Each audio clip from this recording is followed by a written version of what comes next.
Welcome to artist Padmashali Durgarao channel. Friends, ఒక పోర్ట్రైట్ని ఎలా అక్రిలిక్లో చేయొచ్చు. సో ఈ వీడియోని మీరు చివరి వరకు చూడండి, అప్పుడే మీకు సబ్జెక్ట్ అనేది అర్థమవుతుంది. సో ఫ్రెండ్స్, ఇప్పుడు నేను ఫ్రీ హ్యాండ్ డ్రాయింగ్ చూపిస్తున్నాను. ఫ్రీ హ్యాండ్ డ్రాయింగ్ అనేది చాలా ఇంపార్టెంట్. ఎందుకంటే ఫ్రీ హ్యాండ్ డ్రాయింగ్ కానీ మీకు వచ్చిందంటే మీరు ఏదైనా సబ్జెక్ట్ని కానీ ఆబ్జెక్ట్ని కానీ పోర్ట్రైట్ని కానీ ఏదైనా మీరు చేయగలుగుతారు. చాలామంది గ్రాఫ్ వేస్తారు. గ్రాఫ్ అనేది అది ఎప్పుడు కూడా గ్రాఫ్ మీరు యూజ్ చేస్తే ఎప్పుడు గ్రాఫ్ వేయాలనిపిస్తుంది. ఫ్రీ హ్యాండ్ చేస్తే ఏమవుతుందంటే ఫ్రీ హ్యాండ్లో మీరు ఎలా అయినా చేయగలుగుతారు. అలాగే కొంతమంది మెజర్మెంట్స్ తీసుకొని చేస్తూ ఉంటారు. అంటే ఒక సర్కిల్, తర్వాత హాఫ్ సర్కిల్, తర్వాత దాని మిడిల్లో లైన్స్ ఇలా చేస్తారు. ఇలా డ్రాయింగ్ని రకరకాలుగా చేస్తారు. నేను చెప్పేది ఏంటంటే ఫ్రీ హ్యాండ్లో చేయాలి. ఎప్పుడైనా కూడా మీకు లైట్ డార్క్ లైన్స్ వచ్చినా పర్వాలేదు, కానీ ఎప్పుడైనా సరే ఫ్రీ హ్యాండ్లో చేస్తే కరెక్ట్గా పిక్చర్ అనేది వస్తుంది. ఈ ఫ్రీ హ్యాండ్ రావడానికి చాలా టైం పడుతుంది, కాబట్టి ఫ్రీ హ్యాండ్ చేయడానికి ట్రై చేయండి. మీరు ఏదైతే ఫోటోగ్రఫీ చూస్తున్నారో దానినే అలా చేయడానికి ట్రై చేయండి. తప్పకుండా వస్తుంది. ఒకసారి కాకపోతే 4 సార్లు 5 సార్లు 10 సార్లు ట్రై చేయండి, కానీ రావడం అయితే పక్కా. సో నేను ఇక్కడ ఒక ఓల్డ్ మ్యాన్ తీసుకున్నాను. ఇది ఒక సాధువులాగా. సో ఈ సాధువుని మనం అక్రిలిక్లో ఎలా చేయొచ్చు, ఏ కలర్స్ యూజ్ చేయొచ్చు అనేది మనం ఈ వీడియోని చివరి వరకు చూడండి. ఈ వీడియోని లైక్ చేయండి, షేర్ చేయండి, కమెంట్ చేయండి, సబ్స్క్రైబ్ చేయండి, ఆ గంటను ఆల్ అని ప్రెస్ చేయండి. అప్పుడే నేను చేసే ప్రతి వీడియో మీకు వెంటనే నోటిఫికేషన్లో వచ్చేస్తుంది. సో నేర్చుకోవాలన్న కోరిక మీకు ఉంటే తప్పకుండా మీరు నేర్చుకుంటారు. అలాగే సంథింగ్ ట్రై చేస్తారు కూడా, అప్పుడే మీకు డెవలప్మెంట్ అనేది ఉంటుంది. ఇక్కడ చూడండి, నేను స్కెచ్ వేశాను, తర్వాత డైరెక్ట్ ఆల్రెడీ ఒక లేయరు అప్లై చేసేసాను. అయితే ఇక్కడ ఈ లేయర్ మీకు చూపించకూడదని కాదు, నేను రికార్డు చేయడం మర్చిపోయాను. సో అందుకనే తర్వాత నేను చూసుకునేటప్పటికి ఇగో ఇక్కడ నుంచి స్టార్ట్ అయింది. సో అంతేగాని ఇందులో సీక్రెట్ అంటే ఏమీ లేదు. సో దీనికి నేను ఫ్యాన్ బ్రష్ యూజ్ చేశాను. అంటే గడ్డం ఇటువంటి హెయిర్ వేయాలంటే మీరు ఫ్యాన్ బ్రష్ని యూజ్ చేయాలి, అప్పుడే ఈ టెక్నిక్ అనేది వస్తుంది. అలా మనకి రియల్గా గడ్డం వచ్చే అవకాశాలు ఫ్యాన్ బ్రష్లో ఎక్కువగా ఉంటాయి. సో ఫ్యాన్ బ్రష్ అనేది డిస్ప్లే అవుతుంది చూడండి. సో అది ఫ్యాన్ బ్రష్. ఇందులో చిన్నవి పెద్ద అన్నీ ఉంటాయి. చాలా ఈజీ. ఇది రేట్ కూడా మీకు 50, 60, 70 రూపాయల వరకు ఉంటుంది. సో కలరింగ్ అనేది ఫస్ట్ ఇంపార్టెంట్, కాబట్టి ఫస్ట్ నేను జస్ట్ ఒక లేయర్ అప్లై చేశాను. ఇది ఫైనల్ కాదు. సో ఫేస్ అనేది జనరల్గా ఓల్డ్ మెన్, మనకి ఎక్కువగా బ్రౌన్ కలరు మన స్కిన్ ఉంటుంది కాబట్టి ఏషియన్స్. సో ఆ స్కిన్ కలర్ని అప్లై చేశాను, జస్ట్ అప్లై చేశాను అంతే. నేను ఇంకా షేడింగ్ అనేది చేయాలి. ఇప్పుడు కళ్ళు చేస్తున్నాను. సో ఓల్డ్ మెన్ అనగానే ఎక్కువ ఫోల్డ్స్, అలాగే మనకి లోతైన కళ్ళు, అలాగే ఫోల్డ్స్ అంటే ముఖం మీద ముడతలు, ఇటువంటివన్నీ ఉంటాయి. కాబట్టి ఫస్ట్ ఆ ఫినిషింగ్ చేసేసుకుంటే తర్వాత మనం నెక్స్ట్ అనేది ఏదైతే ఉందో అది కంటిన్యూ చేసుకోవచ్చు. సో కలర్స్ అనేది ఎలా ఉంటుందంటే అట్లీస్ట్ 3-4 లేయర్స్ అప్లై చేస్తేనే ఫైనల్గా అది పిక్చర్ కంప్లీట్ అవుతుంది. సింగిల్ లేయర్లో వేస్తే అది సింగిల్ కలర్ లాగే ఉండిపోతుంది, మనకు కూడా అలాగే కనిపిస్తుంది. అందుకే చాలామంది ఆర్టిస్టులు లేయర్స్ వేస్తారు. అప్పుడు పర్ఫెక్ట్గా పిక్చర్ అనేది మనకి బయటకు వస్తుంది. కలర్స్ అనేవి కూడా బాగా బ్రైట్గా కనిపిస్తాయి. సో అందుకనే ఎప్పుడైనా సరే చేసేటప్పుడు వర్క్ని లేయర్స్ లాగా అప్లై చేసుకోవాలి. First layer, second layer. అంటే కలర్స్ వేసేయడమే అంటే కాదు. ఫస్ట్ లేయర్ సింగిల్ కోట్ వేస్తాం, అలాగే సెకండ్ లేయర్లో కొంచెం హైలైట్స్ చేస్తాం, థర్డ్ కోట్లో మనం ఇంకా బాగా హైలైట్ చేస్తాం. ఇలా చేసుకుంటూ ఫైనల్గా అనేది రావచ్చు. ఇప్పుడు చూడండి, ఫ్యాన్ బ్రష్ అన్నాను.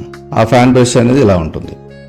దాంతో ఇంకా నేను ఎయిర్ ఎలా ఉంటుంది అనేది దాన్ని పర్ఫెక్ట్గా గీయడానికి కలర్ అప్లై చేస్తున్నాను నేను. సో ఓల్డ్ మ్యాన్ అన్నాం, అలాగే సాధువు అన్నాను. సో ఈ సాధువు అనేది గడ్డ ఉంటుంది వాళ్ళకి, అది వైట్ ఎక్కువగా ఉంటుంది. అందులోకి ఈ పర్సన్కి నేను తీసుకున్న ఫోటోగ్రఫీ ప్రకారం అయితే ఈ పర్సన్కి ఎక్కువ వైట్ ఎయిర్ ఉంటుంది. సో అది పర్ఫెక్ట్గా చేయాలి. కలర్ కాంబినేషన్స్ అనేది కామన్, ఎందుకంటే ఇప్పుడు వైట్ కావాలనుకున్నాం కాబట్టి మనం వైట్ అప్లై చేస్తున్నాం. తర్వాత ఫేస్ పైన బ్రౌన్ అప్లై చేసాం. ఇక మిక్సింగ్ కలర్స్ అనేది ఉంటుంది, కలర్ స్కీమ్ అనేది జనరల్గా ఉంటుంది కాబట్టి. సో అలాగే వీళ్ళు తిలకం పెట్టుకుంటారు, ఆ తిలకం కూడా స్ప్రెడ్ అయినట్టుగా అంటే చెమట పట్టి అలా నేను పైన తర్వాత విభూది పూసుకున్నట్టుగా అప్లై చేశాను. ఇక వాళ్ళు వేసుకున్న డ్రెస్ కూడా ఆరెంజ్ ఎల్లో కలర్స్ ఎక్కువగా ఉంటాయి. దాని బేస్ మీద నేను ఫస్ట్ ఎల్లో వేసాను, తర్వాత ఇంకొక ఎల్లో మళ్ళీ ఇప్పుడు సెకండ్ కోట్ వేస్తున్నాను. అలాగే ఆయన మెడలో దండ ఉంది, ఆ దండను కూడా ఇప్పుడు నేను జస్ట్ రెడ్ కలర్ని అప్లై చేస్తున్నాను. ఎందుకంటే మనం ఎల్లో వేసాం కాబట్టి ఆటోమేటిక్గా రెడ్ అప్లై చేస్తే ఆరెంజ్ అనేది మిక్స్ అయిపోతుంది. సో మనకి అప్పుడు సెపరేట్ ఆరెంజ్ అనేది అవసరం లేదు. మనకి పూలదండ అనేది ఉంటుంది కాబట్టి దానిని జస్ట్ మనం ఏంటంటే హైలైట్ చేసుకోవాలి. ఎందుకంటే డ్రెస్ అపియరెన్స్కి అలాగే ఫ్లవర్ మాలకి కూడా డిఫరెన్స్ అనేది ఉండాలి కాబట్టి అది చూపించాలి. సో పోర్ట్రైట్ ఇది వన్ సైడ్ తీసుకున్నాం, అంటే ఈ సాధువు అనేది ఇలా తిరిగి ఉన్నాడు కాబట్టి ఆ యాంగిల్లో మనం తీసుకున్నాం. సో ఎప్పుడైనా సరే మీరు పోర్ట్రైట్స్ వేయాలి అంటే హ్యూమన్ ఫిగర్స్ వేయాలంటే అసలు భయపడొద్దు ఫస్ట్ ఆఫ్ ఆల్. సో ప్రయత్నించాలి, ప్రయత్నిస్తే వస్తుంది. అది ఎనీ మీడియా కూడా మీరు బాగా చేయగలుగుతారు. సో మీరు భయం అనేది మీకు అసలు ఉండకూడదు ఫస్ట్ ఆఫ్ ఆల్. అప్పుడే మీరు ఈజీగా సబ్జెక్ట్ అనేది మీకు వస్తుంది. సో చూడండి, ఇక్కడ నేను ఆరెంజ్ ఎల్లో తర్వాత మనకి రెడ్ ఇలా కలర్ మిక్సింగ్ అనేది ఉంటుంది కాబట్టి అది పర్ఫెక్ట్గా చేసుకోవాలి. అలాగే ఈ పూల దండ ఏదైతే ఉందో అది ఇంకా హైలైట్ చేస్తున్నాను, ఇంకా ఎల్లో కలర్తో కొంచెం కలర్ ఎక్కువ అప్లై చేస్తున్నాను. సో సబ్జెక్ట్ అనేది చాలా చాలా ఇంపార్టెంట్ కాబట్టి దానిని రియలిస్టిక్గా చూపించాలి మనం. అప్పుడే బెస్ట్ రిజల్ట్స్ అనేది మనకు వస్తుంది. మీరు చేయగా మీరు కూడా చేయగలుగుతారు. నిజంగా ఆర్ట్ ఇంట్రెస్ట్ ఉంటే తప్పకుండా మీరు ప్రయత్నించండి. ఎందుకు రాదు అనేదానికన్నా చాలా ఈజీగా వస్తుంది నాకు అని మీకు అనిపిస్తుంది. సో ప్రయత్నించండి. అలాగే నేను పైన వీళ్ళు తలపాగా అనేది పెట్టుకుంటారు. సో అది రెడ్ ఉండొచ్చు, ఆరెంజ్ కలర్ ఉండొచ్చు, ఎనీ కలర్ వేసుకోవచ్చు. కానీ ఎక్కువైతే మోస్ట్లీ రెడ్, ఆరెంజ్, ఎల్లో ఈ కలర్స్ అయితే ఉంటాయి. నేను రెడ్ కలర్ని తీసుకుంటున్నాను ఎందుకంటే ఇక్కడ మ్యాచింగ్ మనకి బాగుంటుంది. సో పిక్చర్ చేసేటప్పుడు కూడా మ్యాచింగ్ అనేది చాలా చాలా ఇంపార్టెంట్, కలర్ కాంబినేషన్స్ ఇంపార్టెంట్. అంటే ఏదైనా సరే మీరు డ్రెస్ కోడ్ ఇవన్నీ కూడా చాలా చాలా బాగుంటేనే కదా ఆ పిక్చర్ కూడా బాగుండేది. సో పోర్ట్రైట్ వేసేటప్పుడు కూడా బ్యాక్గ్రౌండ్ వేయాలా లేదంటే అవసరం లేదా ఇవన్నీ చూసుకొని వేసుకోవచ్చు మనం. సో యాజ్ ఇట్ ఈజ్ మీరు ఫోటోగ్రఫీ తీసుకుంటే యాజ్ ఇట్ ఈజ్ ఫోటోగ్రఫీలో ఉన్నట్టు కూడా వేసేసుకోవచ్చు.